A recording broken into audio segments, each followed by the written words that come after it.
Part C, Directions. In this part of the test, you will hear several talks.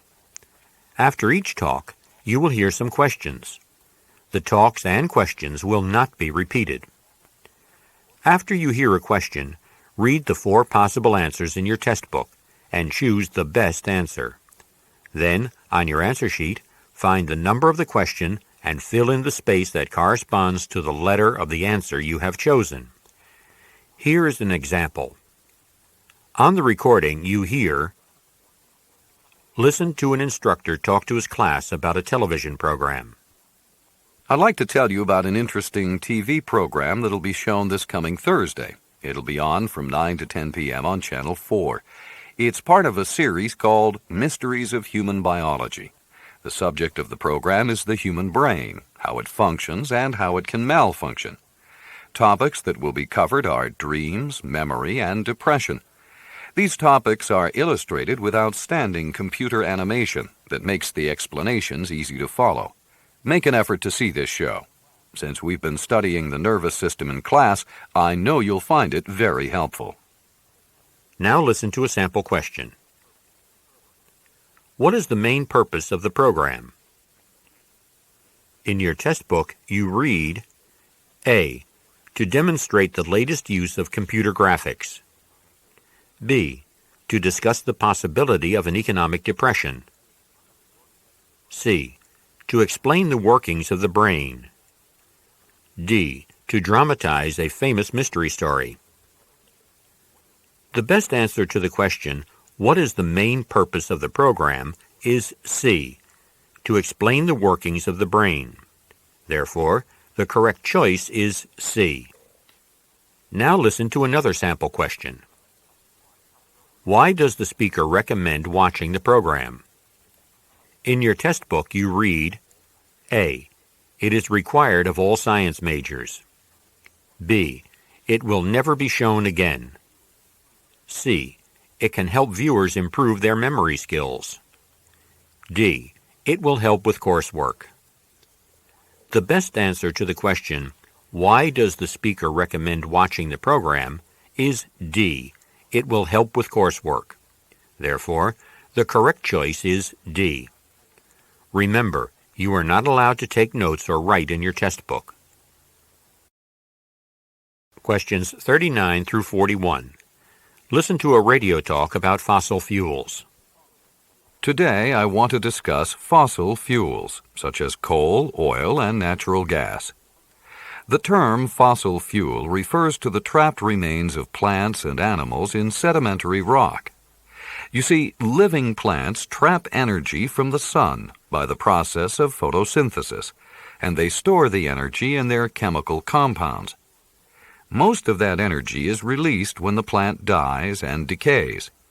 However, sometimes organic matter is buried before it decays completely.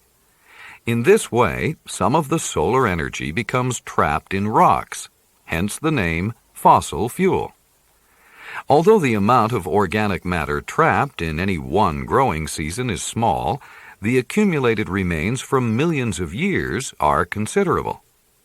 Because the accumulation rate is so slow, millions of times slower than the rate at which we now dig up this organic matter and burn it for energy, we must consider fossil fuels as non-renewable resources. Tomorrow we'll be discussing alternatives to fossil fuels that can be renewed. Number 39.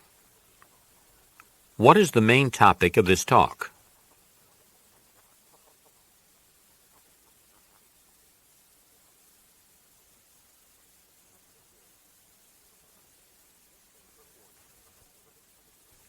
Number 40.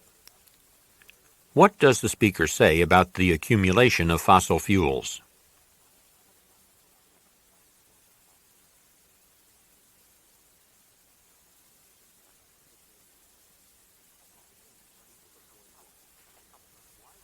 Number 41. Why does the speaker refer to fossil fuels as non-renewable?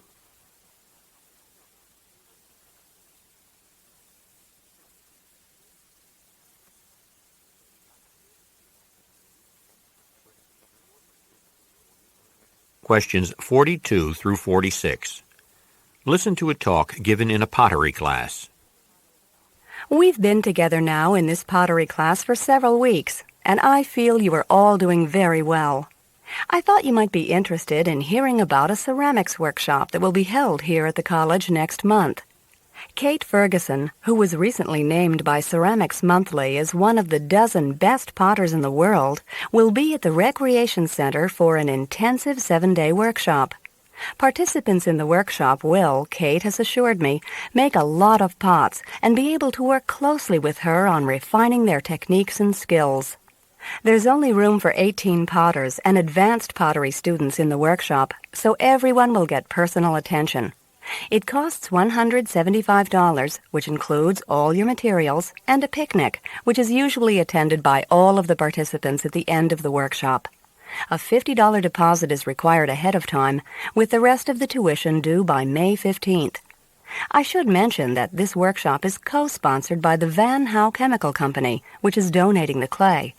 If you want to register for the workshop, you should call the Recreation Center at 555-3080.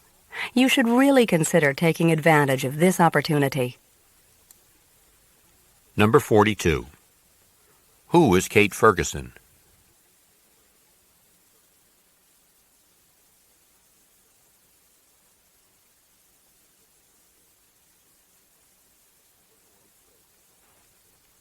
Number 43. What will take place at the end of the workshop?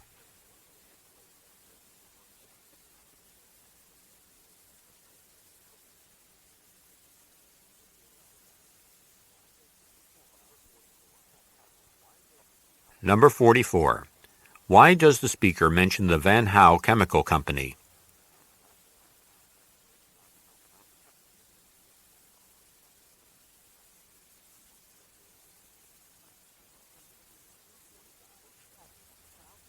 Number 45.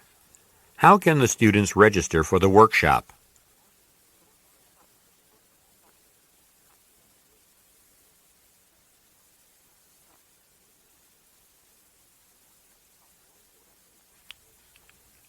Number 46. Why does the speaker encourage students to take the workshop?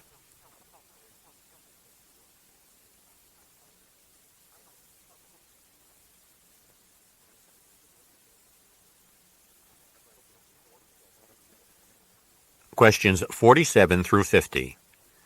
Listen to a psychologist talk about sleep problems.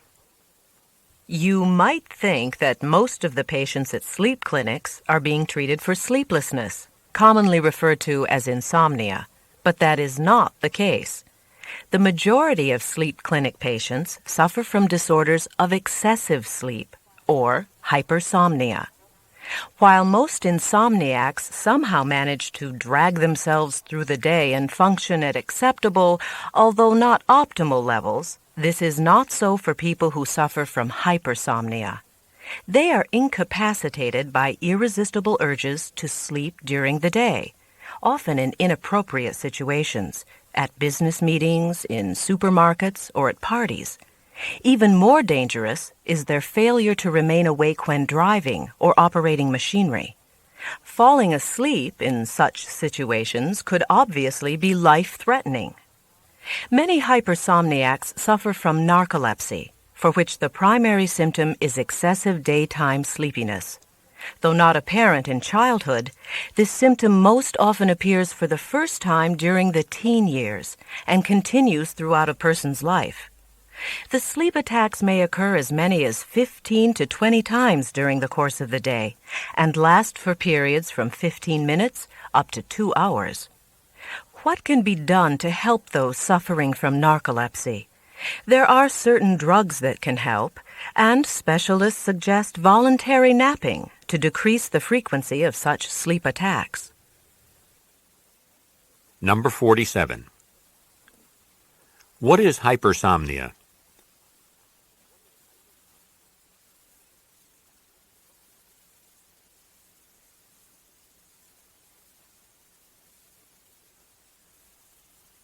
Number 48. What does the speaker say about sleep clinic patients?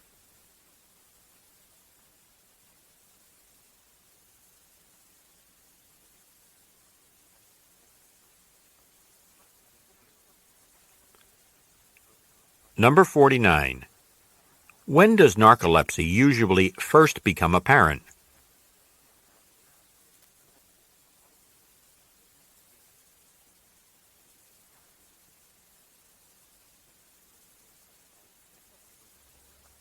Number 50. What can a narcoleptic do to prevent sleep attacks?